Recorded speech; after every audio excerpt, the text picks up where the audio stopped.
Bienvenidos al programa Discutamos México. Vamos a discutir, vamos a referirnos a la transición de terciopelo, que es como hemos denominado este programa. Va a ser especialmente interesante porque vamos a referirnos en un momento especialmente incómodo, diría ahora que estamos celebrando el bicentenario de la independencia, el centenario de la revolución, a un proceso que de alguna manera significó la crisis del nacionalismo revolucionario. Para eso hemos invitado a dos colegas, a María Amparo Casar, bienvenida, socióloga y politóloga, formada en la UNAM y formada también en Inglaterra, en la Universidad de Cambridge. Es profesora e investigadora del CIDE, del Centro de Investigación y Docencia Económicas. Fue coordinadora de asesores en la Secretaría de Gobernación entre 2002 y 2005.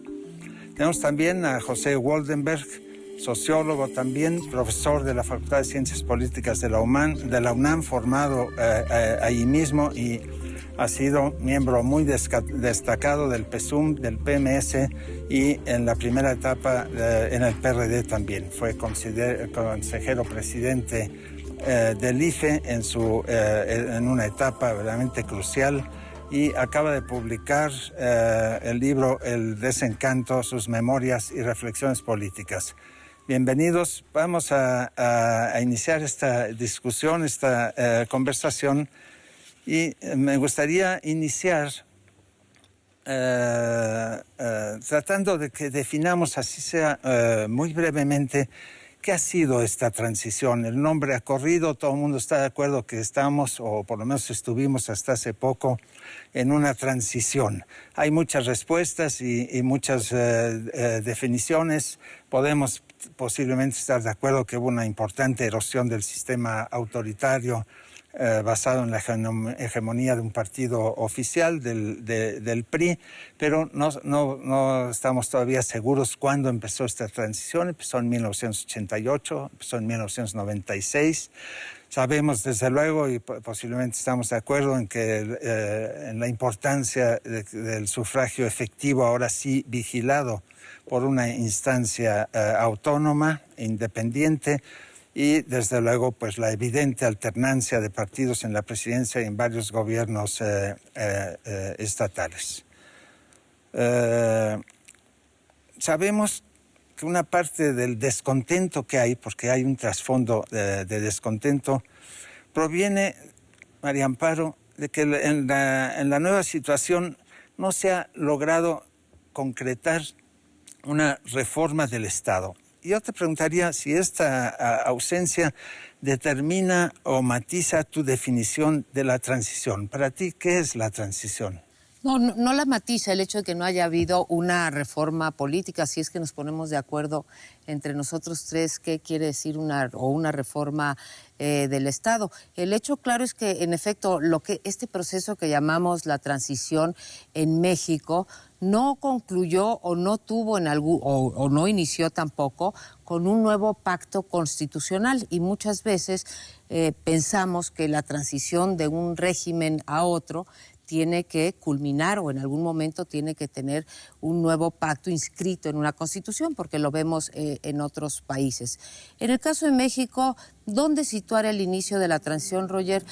No lo sé. Si tuviera que apostar por una fecha, yo apostaría por la reforma política de 1978, que lo que viene a hacer es terminar con una ley electoral que era muy restrictiva, que impedía un acceso medianamente libre, equitativo del acceso al poder, y que se tradujo, un régimen construido después de la Revolución, que se tradujo prácticamente en un monopartidismo, y que este monopartidismo pues tuvo muchos efectos, muchas consecuencias sobre la forma de ejercer el poder. Esto comienza, desde mi punto de vista, a romperse a partir de 1978, aunque previo a esta fecha, desde luego, hubo reformas electorales importantes como la de 63, cuando se introdujeron los diputados de partido, o en 71, cuando hablábamos de la apertura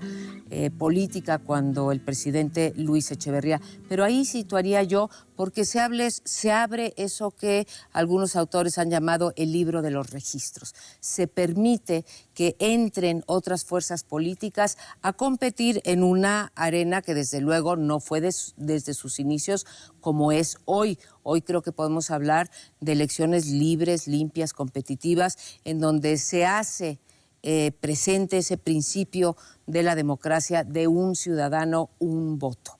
Entonces, la situaría yo ahí, Roger, y es una transición que desde el punto de vista del procedimiento electoral, desde mi punto de vista, ya terminó. Esto no quiere decir que no se pueda volver a reformar la ley electoral. Creo que siempre hay espacio para avances. Eso es un tema que ha sido sin duda muy debatido. Hay mucha gente que piensa que la transición ni siquiera ha empezado o que está frustrada. Electoral, por eso quería. Claro, la transición de la que estamos hablando le podemos poner muchos adjetivos. Me gustaría saber, Pepe, ¿cuál es tu opinión, ¿no? de esta idea de María Amparo sostiene, yo creo que con razón, que la transición ha terminado, pero hay muchas opiniones contrarias. Mucha gente piensa que no ha terminado. Y tú que eres uno de los más importantes artífices del sufragio efectivo, de que hoy podamos gozar del sufragio efectivo, ¿crees que ya estamos realmente en una nueva situación? Pero en fin, en general, ¿cómo definirías tú a la transición? ¿Cuándo comenzó? Yo creo que hay que adjetivarla para saber de qué estamos hablando. Y yo por eso hablo de transición democrática. Y transición es sinónimo de cambio. Lo que sucede es que vivimos en una época, luego de los 70, luego del cambio político en Portugal, donde el mundo vivió una gran cantidad de transiciones. En Europa meridional, España y Portugal, los países del este europeo, luego que se desplomó el sistema que articulaba la Unión Soviética, las transiciones que se vivieron en América Latina, como en Argentina, Uruguay, Chile, donde se dejaron atrás regímenes militares y se volvieron a reconstruir sistemas democráticos. Y en efecto, la transición mexicana tiene una singularidad en relación a todas ellas. No fue necesario un cambio constitucional, porque en el caso mexicano, nuestra Constitución formalmente hablaba de un sistema democrático representativo. Lo que faltaba en México era un sistema de partidos digno de tal nombre, realmente competitivo, y elecciones abiertas donde fuera la decisión de los ciudadanos los que decidieran quién eran los ganadores y perdedores.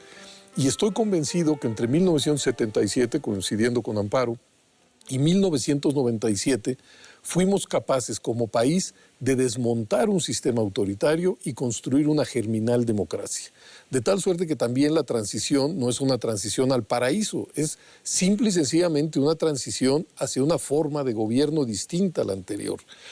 Y creo que los elementos están ahí. México transitó en esos años de un sistema de partido hegemónico a un sistema de partidos equilibrado, de elecciones sin competencia a elecciones muy competidas, de un mundo de la representación que era monocolor a un mundo de la representación que era plural. Y muchas gentes por eso dicen que se trató de una transición básicamente electoral. Yo digo que no, que es no entender la centralidad que tiene lo electoral en la vida política, porque a partir de que la pluralidad inundó el espacio de la representación, pues se modificó el papel de la presidencia. Pasamos de una presidencia omnipotente a una presidencia acotada, pasamos de un Congreso subordinado a un Congreso que tiene vida propia, pasamos de una Corte de Justicia que en materia política prácticamente no tenía gravitación a ser un auténtico árbitro entre poderes. Es decir, creo que entre 77 y 97 podemos fechar esta transición. Y podemos decir que precedió a la alternancia, porque también hay algunas versiones que quieren ver en la alternancia el principio de la transición.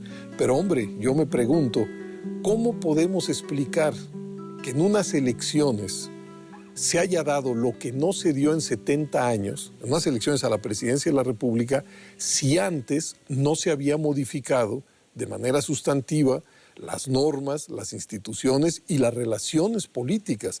Yo sostengo que México ya cursó la transición, lo cual no quiere decir que no seamos un país plagado de problemas en la política, pero también en la economía, en lo social, y por eso creo que hay que adjetivar a la transición.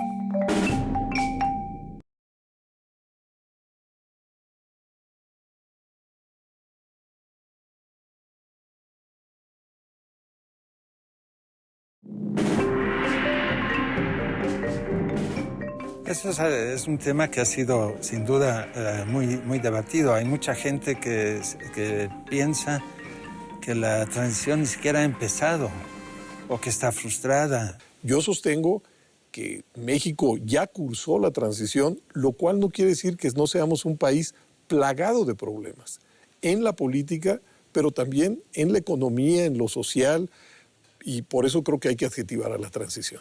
Claro, en este país se ha hablado tanto y durante tantos años, decenios de revolución, que ahora que han llegado cambios muy importantes, cambios fundamentales, hay no obstante una parte de la población que sigue como esperando o que termine la revolución que alguna vez empezó y que ya por fin termine, o que empiece una nueva revolución. Pero la idea de revolución posiblemente ha influido mucho en la percepción de una parte del electorado de los mexicanos ante las aparentes o reales debilidades del proceso de transición electoral política, y posiblemente porque esperan de la democracia algo que tal vez no puede dar. Eso les quería preguntar. Bueno, estamos hablando de una democracia política, pero estamos tan empapados de la idea de revolución que mucha gente entiende por democracia algo mucho más amplio y se hacen exigencias a la democracia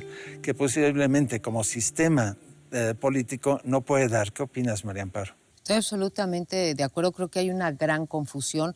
Tendemos a pensar que la democracia es, por definición, un gobierno eficaz y un gobierno, además, que va a, digamos, dar curso a eso que se llama el interés público, si es que pudiésemos definirla. Y no nos damos cuenta que las democracias pueden producir gobiernos ineficaces, gobiernos incapaces, que no se van a tomar las decisiones que necesariamente algunos piensen que son las correctas para llevar a un país a un mayor estadio de desarrollo o a cumplir con las demandas de que la población tenga servicios públicos, digamos, universales y de calidad, o que produzca empleos, etcétera. No, la democracia, para definirla en un sentido bastante restrictivo, pues es un método para resolver las diferencias y llegar a tomar decisiones. Entonces, lo que ocurre en los países que llegan a la democracia es que encuentran que no está dando lo que ellos pensaban que iba a dar, que era mayor crecimiento, mayor bienestar, incluso, te diría yo, ampliación de los derechos fundamentales y de las libertades. Pero en todo caso, una democracia no está encargada ni es el mecanismo adecuado, digamos, para tomar eso que algunos opinan que son las decisiones correctas. En primer lugar, en democracia me parece que no hay decisiones correctas. Hay decisiones a las cuales se llegan a través de un proceso de mayorías, aun cuando las democracias liberales limitan también qué es lo que se puede tomar, qué decisiones se pueden tomar a través de una mayoría. Entonces, lo que estamos ahorita sufriendo, creo que en México, más allá de que en efecto tenemos muchos problemas y muy graves, es un desencanto, un descontento con la democracia, porque en algún sentido con ella se pensó, y con la alternancia más, que el día siguiente el cielo iba a ser de otro color, que al día siguiente la cultura cívica de los mexicanos, la cultura política de los políticos, en fin, un conjunto de cosas iban a cambiar de forma tal que se solucionarían el grueso de los problemas de los mexicanos. Esto no ocurrió así, pero el problema es de las expectativas, no de la democracia o de la democracia mexicana. Pepe, en los territorios de la izquierda que tú has habitado durante tantos años y de los cuales todavía formas parte, desde luego, y muy importante, ha habido, ya lo mencionaba, una verdadera obsesión por la relación entre democracia y revolución. no solamente era toda la cultura política del país que nos inundaba de estas ideas, pero las tradiciones de la izquierda estaban muy ligadas a ello. ¿Hasta qué punto esto significa un problema y cómo crees que esto ha evolucionado? ¿Qué perspectiva te daría a ti la consideración de este vínculo entre revolución y democracia? Qué bueno que lo planteas de esa manera, Roger, porque yo creo que en efecto, durante muchos años, desde el oficialismo, la revolución era un momento fundador que legitimaba a los gobiernos revolucionarios. Y se trataba, en sus dichos, de una especie de revolución permanente que se hacía desde las instituciones. Ese era prácticamente el discurso del PRI. Y para la izquierda la revolución no estaba en el pasado, estaba en el futuro. Era el horizonte que iba a modificar realmente la vida política del país.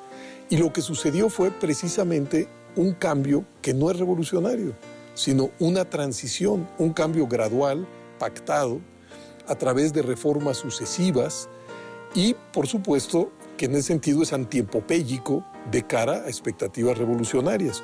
Pero creo que además nos puede explicar por qué la transición mexicana fue tan mal comprendida. Porque desde el discurso oficial no podía haber transición democrática porque México ya vivía en democracia, una democracia que se perfeccionaba. Entonces, desde el PRI, ese era un término que simple y sencillamente no se podía asimilar. Y desde cierta oposición, conceder que los cambios eran reales, aunque graduales, aparecía como algo impropio, porque se le concedía al gobierno, se decía, méritos que no debían concederse. Entonces, por eso mucha gente, en el año 2000, se acostó un día en un país autoritario y amaneció después de las elecciones de ese año en un país que parecía democrático. Bueno, es no entender todo este proceso. Ahora bien, yo creo que el desencanto, el tema que pone sobre la mesa María Amparo, y que creo que es un tema realmente muy importante, con esta forma de gobierno que es la democracia, tiene esos nutrientes en las propias expectativas que se crearon, sin duda, pero creo que el nutriente fundamental del desencanto está en otro lado. Está en que la economía mexicana no crece desde hace muchos años, en que el empleo formal tampoco, en que la informalidad hoy es un fenómeno expansivo, en que somos un país profundamente desigual, con franjas de pobreza enormes, tenemos un Estado de Derecho realmente contrahecho.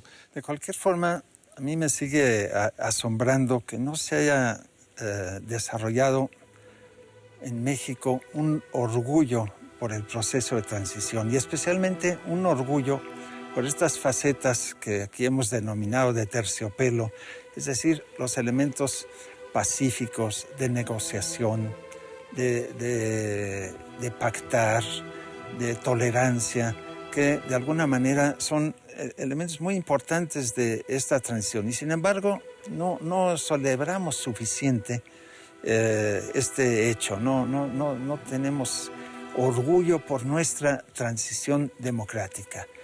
Pero a mí me gustaría preguntarles, sobre todo María Amparo, preguntarte, ¿cómo te explicas tú este carácter pacífico de la transición?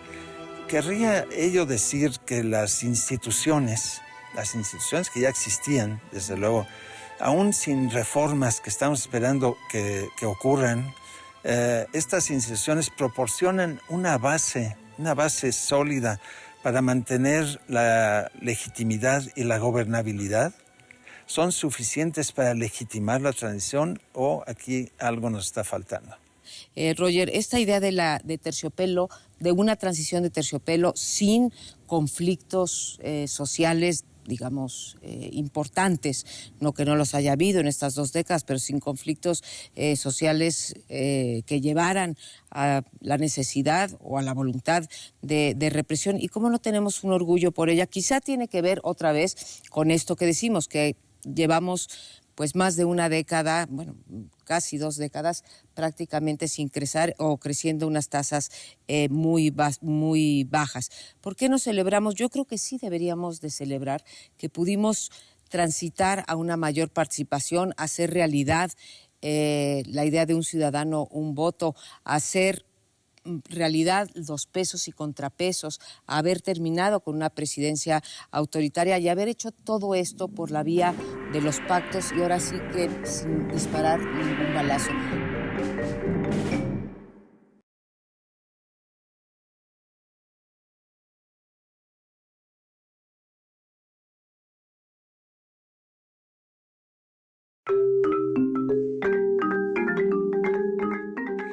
¿Cómo te explicas tú este carácter pacífico de la transición?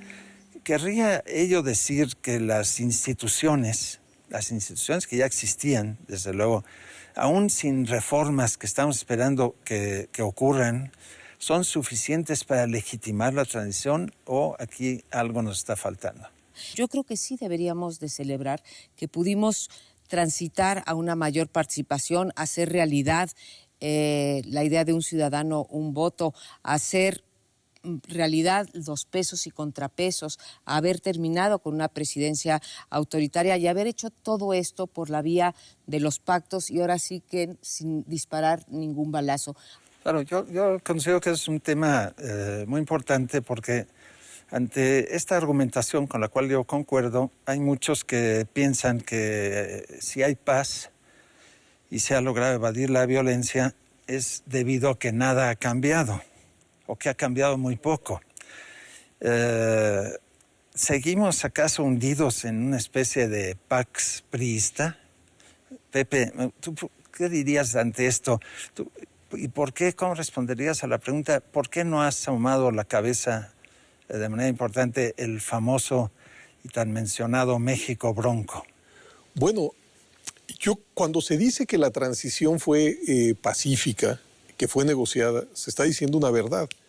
Pero también hay que recordar que el motor de este cambio fue una enorme conflictividad, que afortunadamente los actores políticos fueron capaces de encauzarla por vías institucionales.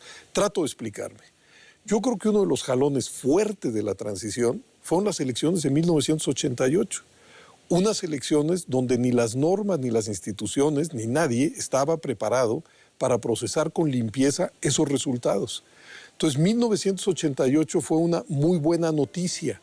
México era plural, los ciudadanos votaban por diferentes opciones, pero al mismo tiempo fue una muy mala noticia. Lo que teníamos construido, simple y sencillamente, no daba garantías de juego limpio en México. Y entonces, ¿qué sucedió? El acicate fue el conflicto postelectoral, pero por fortuna, en 89-90, se llega a una reforma, que es la reforma que deja atrás a la Comisión Federal Electoral y crea el Instituto Federal Electoral y que va creando nuevas condiciones para la competencia. Para decirlo de otra manera, quizá una de las líneas interesantes que pueden explicar este proceso de cambio de 77 a 97 es que todas las fuerzas políticas en nuestro país, las oficiales y las de oposición, estuvieron dispuestas en momentos críticos a llegar a acuerdos para modificar las reglas del juego y las instituciones que la regulaban. Eso es algo sumamente importante, porque la transición realmente tenés una especie de mecánica. Tenemos partidos que poco a poco se van volviendo más fuertes y que van haciendo de las elecciones, en vez de actos rituales donde ganadores y perdedores estaban prefigurados, a elecciones muy competitivas. Y elecciones muy competitivas fueron subrayando la centralidad de los partidos. Y esa mecánica fue la que acabó modificando el mundo de la representación política. Posiblemente la idea de una mesa cubierta con un manto de terciopelo sea una buena metáfora para definir la transición. Y sin duda este terciopelo, símbolo de pactos, de negociación, de tolerancia, ha protegido al proceso. Pero no debemos dejar de ver sin duda ustedes lo ven muy claramente, que este tapiz de aterciopelado se ha arrugado con frecuencia, tal vez no ha llegado a rasgarse, pero sí han surgido muchos problemas y tensiones. Posiblemente la más grave de todas ellas fue la confrontación ocurrida durante y después de las elecciones presidenciales del 2006.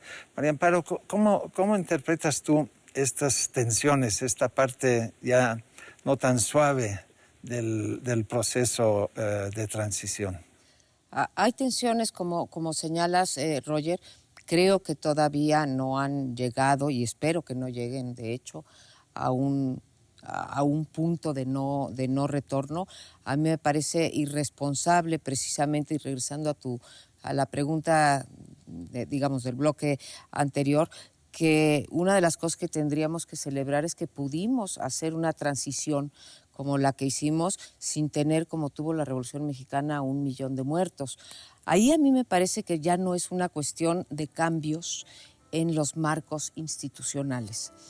Esta transición se logró, en efecto, a base de nivelar la cancha, abrir y nivelar la cancha de los competidores, pero muchas veces se nos olvida, me parece que estamos en uno de esos periodos, en donde se nos olvida, digamos, la segunda parte de la ecuación democrática.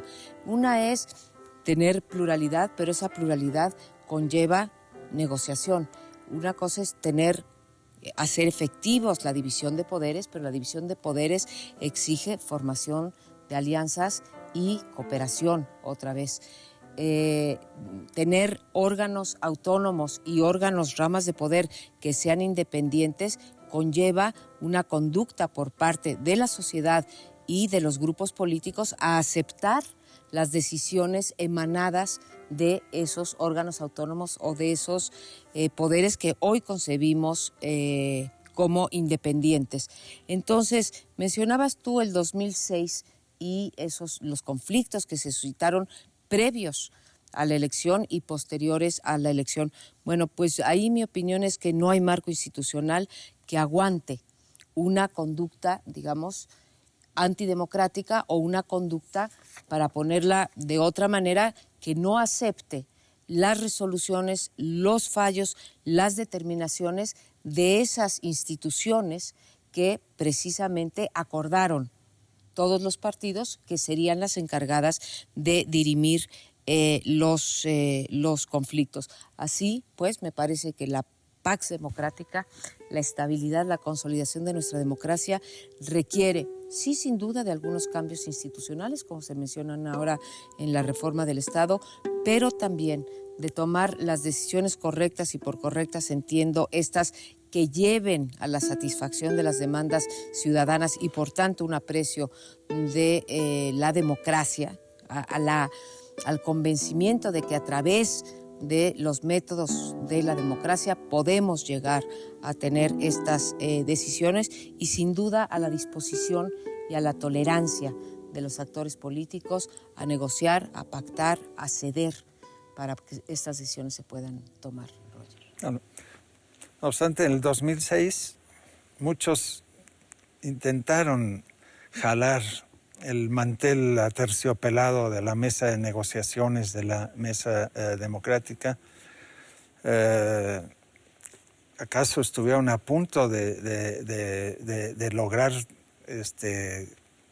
que la mesa se cayese, que el proceso de transición transcurriese de manera pacífica? Eso piensan algunos. En todo caso, el eje del conflicto, Pepe, el eje del conflicto del 2006 fue la acusación de que hubo fraude, de que en realidad habíamos retrocedido, que estábamos de nuevo en el 88, de que en realidad no había habido tal transición, de que había la misma mafia en el poder, que nada había cambiado y que era necesario un cambio revolucionario, pacífico ciertamente, pero revolucionario. Y ese intento, como sabemos, fue frustrado y fracasó. Pero ¿Cómo entiendes tú esa amenaza al proceso de transición que ocurrió en el 2006? ¿Fue realmente una amenaza? ¿En qué sentido? ¿Y cómo logramos superarla? Primero habría que señalar que desde mi punto de vista en el 2006 quizá el valor que fundamentalmente se erosionó fue el de la confianza. Y esto en buena medida tuvo un caldo de cultivo en un proceso electoral que arrojó unos resultados muy cerrados y un proceso súper polarizado. Entonces, resultados cerrados, mucha polarización, llevaron a un proceso postelectoral realmente muy agudo, en donde volvió a salir el argumento del fraude. Ahora me refiero a él.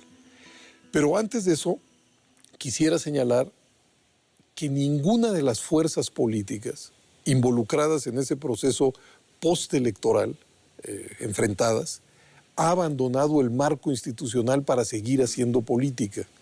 Y eso, creo yo, sigue siendo una buena nueva. Lo fundamental de la vida política mexicana sigue procesándose entonces a través de conductos institucionales.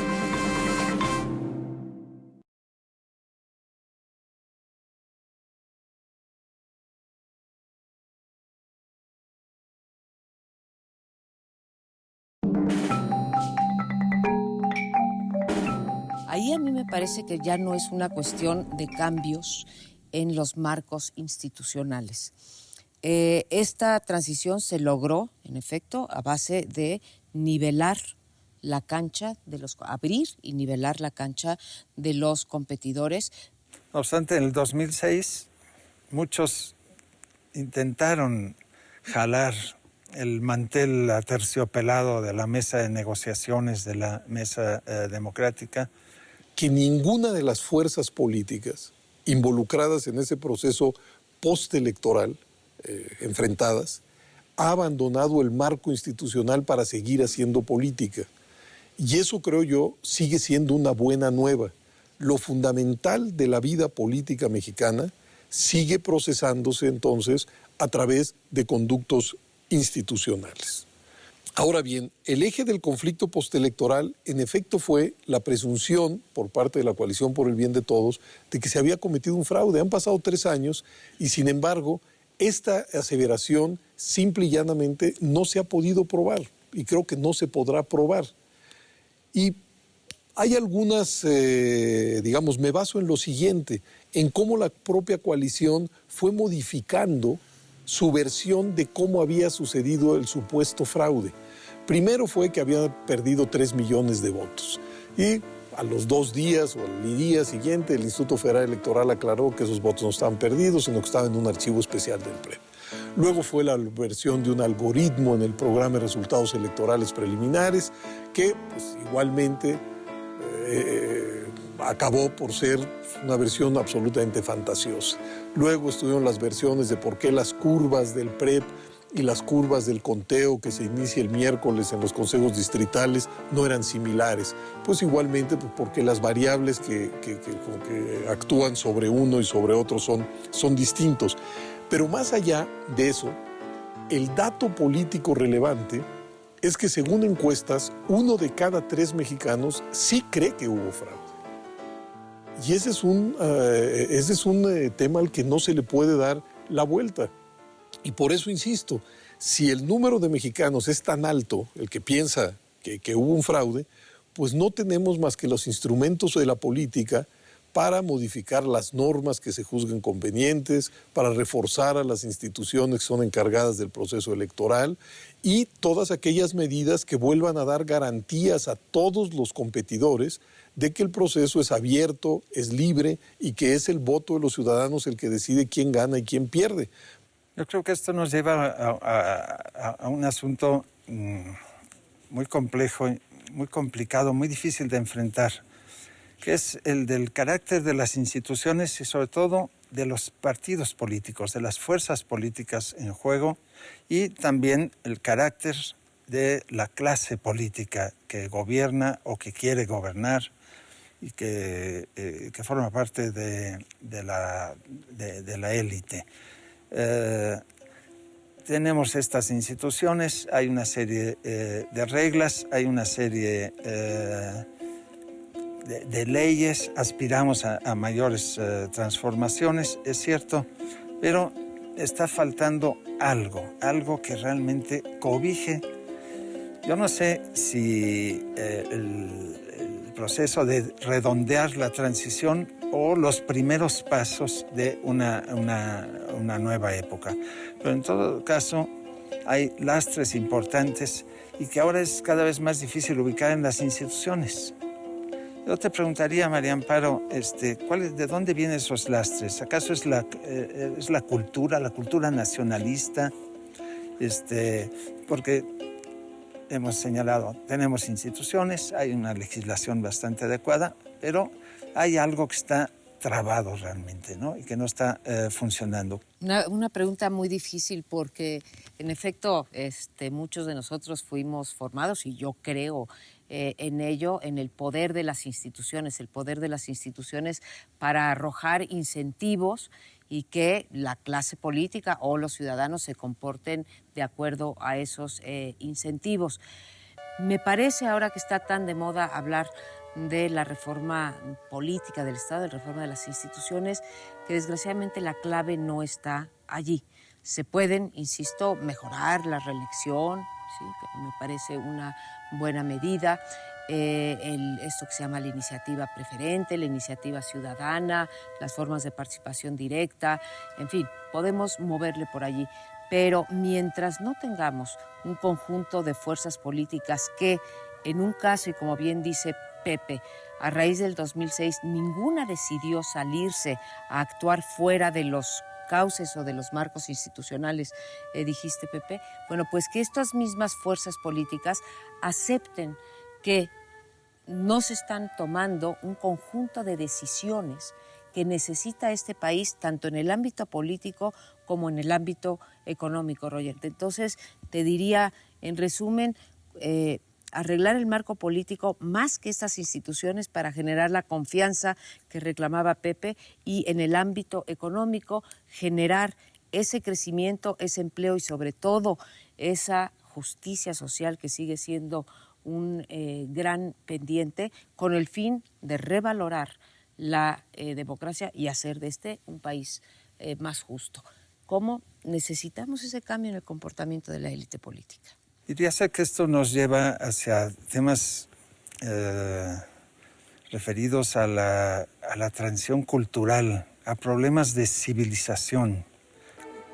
Pepe, me gustaría preguntarte si tú crees que la clase política actual, los dirigentes políticos de los partidos políticos, están a la altura de esos retos o, como muchos perciben, yo entre ellos, hay ahí una incoherencia fundamental, un problema de educación política de la misma élite. La derecha, digamos, el PAN, puede impulsar nuevas formas de legitimidad que no acudan al viejo nacionalismo. El mismo PRI puede abandonar el nacionalismo revolucionario. La clase política gobernante puede abandonar la confrontación con estos enemigos antisistémicos que sin duda son muy reales y muy peligrosos, como el crimen organizado, pero que sin duda la confrontación con ellos ha ayudado a legitimar el sistema de una forma que no es del todo, yo diría, democrática y moderna.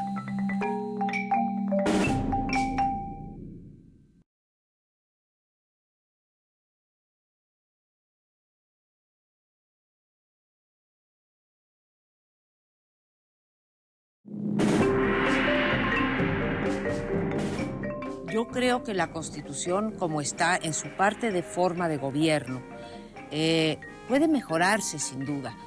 La clase política gobernante puede abandonar la confrontación con estos enemigos antisistémicos que sin duda son muy reales y muy peligrosos, como el crimen organizado, pero que sin duda la confrontación con ellos ha ayudado a legitimar el sistema de una forma que no es del todo, yo diría, democrática y moderna.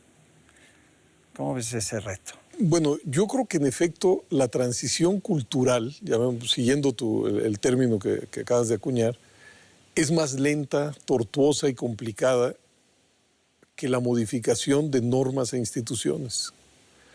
Lo que no alcanzo a ver, no entiendo con suficiente, digamos, con claridad tu afirmación, no creo que esto tenga que ver con la herencia del nacionalismo revolucionario.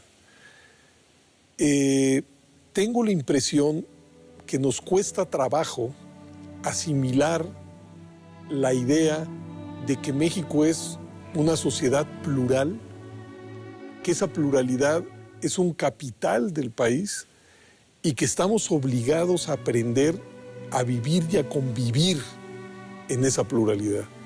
Esto que es muy fácil de enunciar, creo que en todo momento choca contra pulsiones que creen que una ideología, un partido, una clase, un grupo encarna todas las virtudes de la sociedad y que por el contrario, pues el otro grupo, el otro partido, la otra ideología no encarna más que el mal. Es decir, yo creo que tenemos, aunque hoy vivimos en la pluralidad, creo que todavía no acabamos de asimilar los valores positivos que supone vivir en pluralidad. Pero para tomar la primera parte de tu pregunta que le hacías a María Amparo, creo que también estamos obligados a preguntarnos en el terreno de la política si los cambios que hemos vivido en el sistema electoral y hemos vivido en el sistema de partido nos están induciendo a cambios en el sistema de gobierno. Aquí quizá tengamos una diferencia. Porque la pregunta que hoy surge de la política es si el régimen presidencial, acompañado de multipartidismo que no genera mayorías, es la manera más eficiente de organizar la vida política.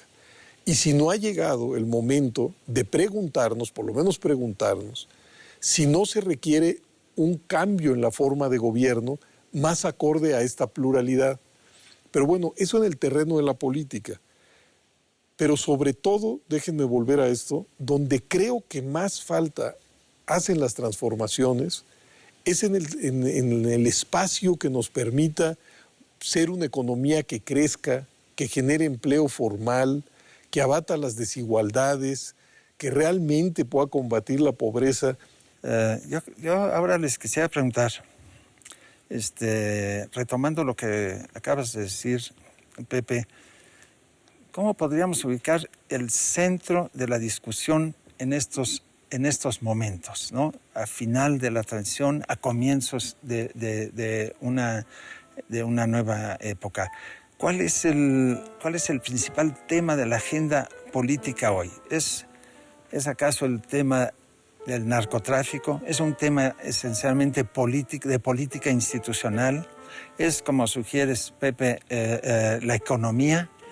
O, como otros hemos sugerido, hay que poner en el centro de la agenda la cultura. No lo sé muy bien, pero creo que tenemos que explorar estas cosas. María Amparo, para ti, ¿cuál sería el meollo, ¿no? el tema pendiente fundamental de la agenda política hoy? Mira, mencionas 4 cosas muy importantes: el narcotráfico, la política, la economía y la cultura.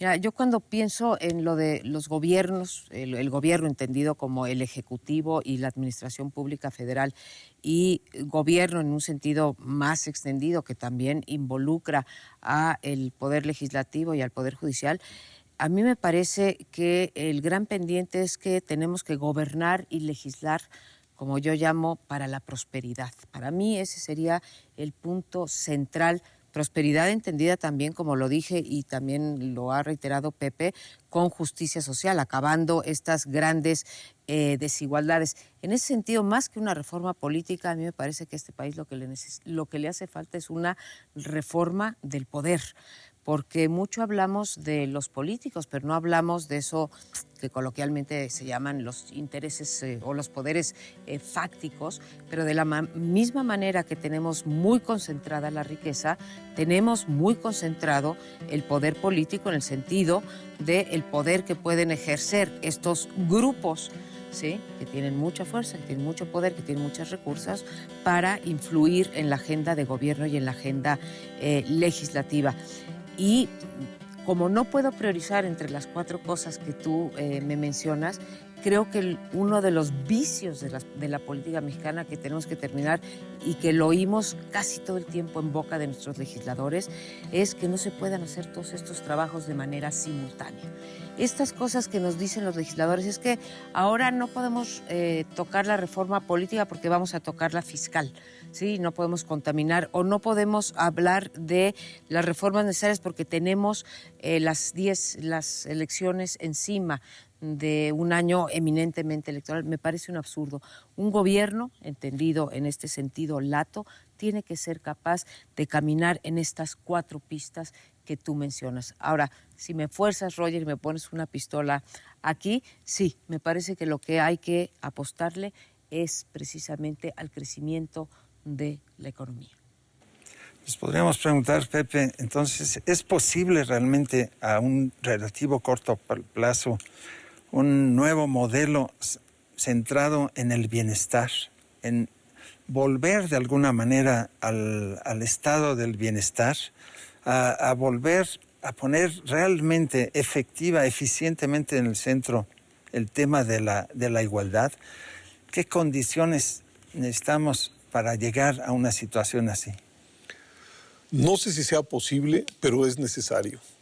Es decir, tenemos una sociedad que más que un tejido, para seguir con tus metáforas, parece una tela desgarrada, digamos. Y en ese sentido yo creo que el eje, el centro, debería ser cómo construir un Estado donde los derechos sean universales, donde los derechos civiles, políticos y sociales realmente puedan ser ejercidos por el conjunto de la sociedad y no solamente por algunas franjas de la sociedad.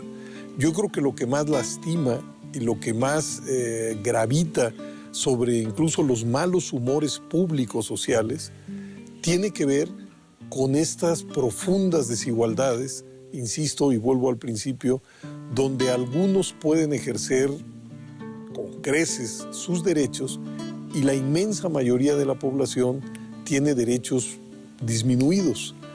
Entonces, por supuesto que es relativamente sencillo enunciar esto, pero la construcción de cómo llegar a ellos es donde está el verdadero quid del problema. Digamos que hoy México tiene una forma de gobierno democrático, pero que falta todo lo demás.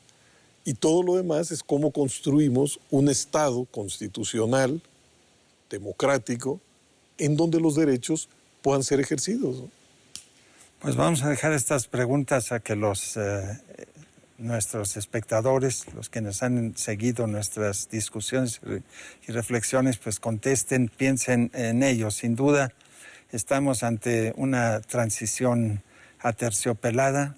La mesa de la transición está aterciopelada, pero el tejido social no lo está de ninguna manera. Efectivamente, creo que tienen razón. Ahí hay una parte del problema que no debemos olvidar. Dejamos estas preguntas en el aire y nos despedimos de ustedes. Muchas gracias por estar viéndonos y escuchándonos.